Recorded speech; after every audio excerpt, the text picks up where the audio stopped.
FatBoy Entertainment. I've been grateful for a long time for the leadership of Congressman Trey Gowdy. This is a guy who was spent a number of years as a federal prosecutor. He led an office of 25 attorneys, and so this is a guy who is about the rule of law in a major way. And of course, today he serves as chairman of the House Oversight Committee, and he represents the 4th District from the beautiful state of South Carolina. Let's welcome back on our guest line, Congressman Trey Gowdy.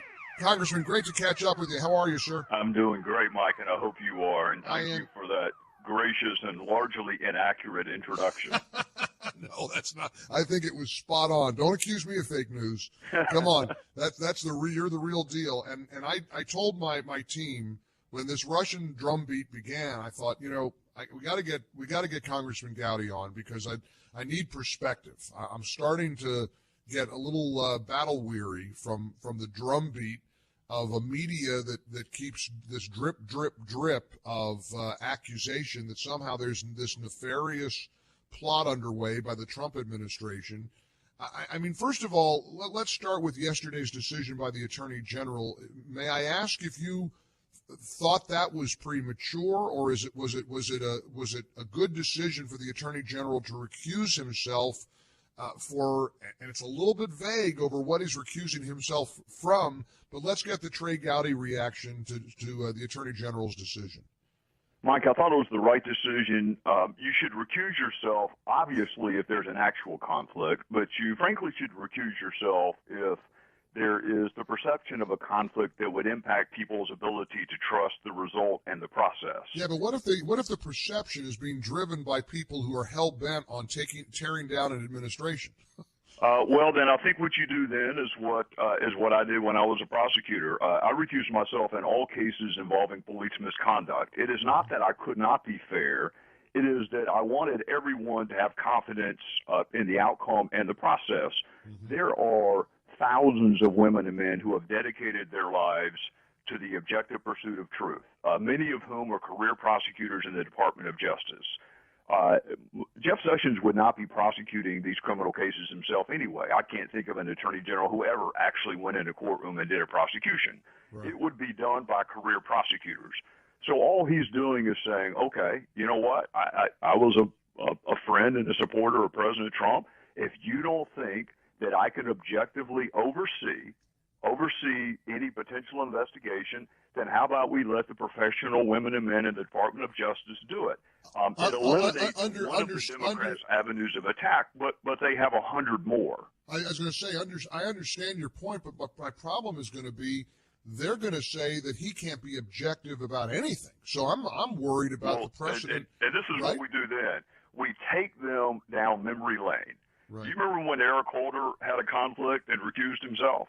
Who did he go to? The number 2 person in the Department of Justice. And did you hear anyone from the New York Times or the Washington Post or Politico complain?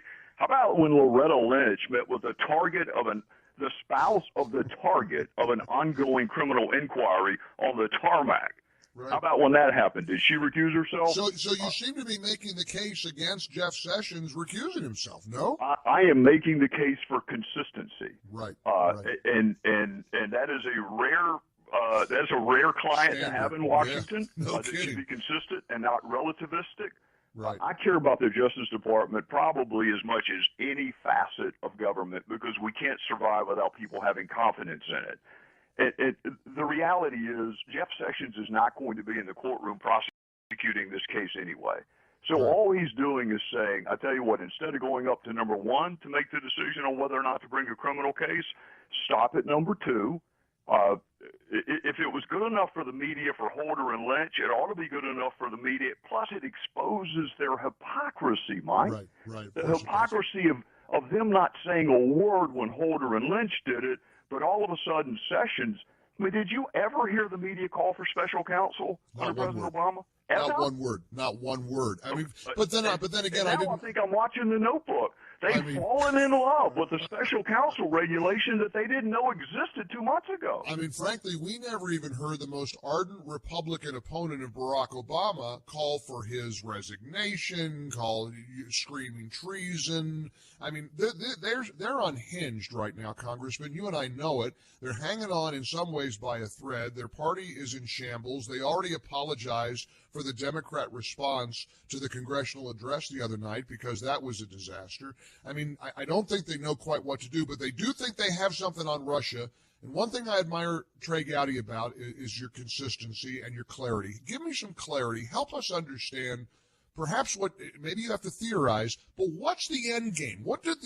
How in the world are you ever going to ascertain that Russia influenced the outcome of a United States election? It seems to me that's an outcome that can never, ever be determined. They know it, but they want to beat this drum anyway in order to delegitimize President Trump. Am I off? I would say two things to that, Mike. Number one, do not let them get away with their myopia. Right. All they didn't give a damn about Russia until the DNC hack. It wasn't them. It wasn't Republicans that took that awkward reset button over there, and it wasn't the Republicans who told the president of Russia, I'll have a little more flexibility in my next term. Republicans have always been skeptical of Russia. So the media is not the jury, and Democrats are not the jury.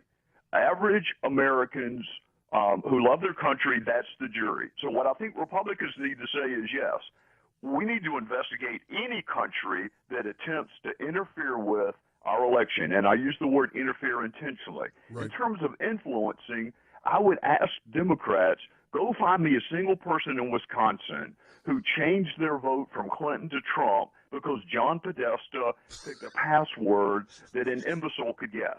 Go find me a single person who changed their vote. That's the influence component. That's the influence. I mean, it seems to me maybe you strap about 10 million people to lie detectors and determine who they voted for and why. That's what I mean. Put the burden on them. It's not my burden to prove it didn't happen. You're the one alleging it. You go prove that a single solitary person switched their vote from Clinton to Trump because of something that Julian Assange's group leaked. Go do it. Yeah, good luck with that. Good luck with that. Now, let me ask you about the leaks, because let's face it, this has been completely obliterated. The media's not paying attention to this. You got people or entities within the Justice Department obviously singing like a canary to the Washington Post. I believe they're holdovers from the Obama administration. Do you agree with me that this is something that also ought to be, as long as we're going to be all about transparency here, how about we find out who's committing these leaks? Is that reasonable? I hate leaks, Mike. I hate it no matter who's doing it or for what purpose. Number one, it violates the law. Number two, it endangers Americans. Not Republicans, not Democrats. It endangers Americans. These are methodologies of intelligence collection that keep this country safe. And for you to decide on your own that the law needs to be broken, and you're going to leak something to the media that is classified information, number one, it's illegal. Number two, it jeopardizes your fellow citizens. I spent a lot of time with Director Comey yesterday on this point. And don't get me wrong, I care about every facet of Russia. They're not our friend. I want them investigated. But the leaks are also important. And it's not important from a political perspective. It is important from a national security perspective. We're going to vote on the reauthorization of certain programs this year. And I can tell you right now, the mountain to scale to reauthorize these programs, which have been described as vital to our national security, just got a hell of a lot higher because someone in the administration, past or present, decided to leak to the Washington Post and the New York Times. So when you start playing around with your fellow Americans' national security because you want to hurt a political candidate, that's treasonous. And I hope that the FBI puts in jail whatever people are involved with it, and I hope they make a spectacle out of them. Congressman Trey Gowdy is with us, a Republican congressman from South Carolina's 4th District, chairman, of course, of the House Committee on Intelligence, Ethics, and Oversight, Government Reform, Judiciary. What's your gut tell you about the way this plays out? Will this continue for a while? Do you believe what about the calls for some kind of an independent commission, a special prosecutor? Is that the next shoe that could drop? That shoe's been dropped. They've been calling for that. Again, they just discovered it. Right. It's been on the books for years and years, but they never found it the 8 years of the Obama. But is that a viable path, do you think? Is it time to try to just have somebody try to have an independent, bipartisan investigation of this so that the president... And that's what I love, is every time we try to have an independent, bipartisan anything, the Democrats politicize it. The House Intelligence Committee is a select special committee that is bipartisan. But that doesn't keep Democrats from politicizing it. The same in the Senate. I mean, I hear these names thrown about as if the fact that you're not in politics, you're necessarily, inherently apolitical and nonpartisan. The people who do that are career prosecutors. They're not former senators and former House members that either got beaten or decided to retire. There are men and women who have dedicated their life to the pursuit of justice. That's what we call the career prosecutors at the Department of Justice.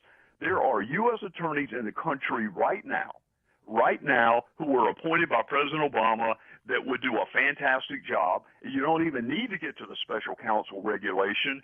Go pick a U.S. attorney. If you don't think Sessions can do it and you don't think the number 2 person, but just understand in the process, Mike, all of this multiple personality disorder that the media and the Democrats have, they never once alleged it under Holder or Loretta Lynch. Look at the fact pattern under Loretta Lynch. Meeting with Bill Clinton during the pendency of an investigation, and you didn't hear a single Democrat say you need to move this outside the Department of Justice. Not one. And yet Jeff Sessions meets with a Russian ambassador. Who would have ever thought a sitting member of Congress would meet with an ambassador? Who would have ever guessed that? Never happens. Never happens. Because of that, they set their hair on fire, and they want to go find 2 washed-up senators to lead some special bipartisan. Senators don't investigate crime. Prosecutors and cops do that. So if you're alleging criminal activity, it's the FBI, it's the Inspector General, and it's the Department of Justice. The other component to this, Congressman, is I just know in my heart, it doesn't matter what conclusion anybody could reach. There could be an independent investigation and an announcement that there is nothing here, as Ted Cruz called it, a big nothing burger.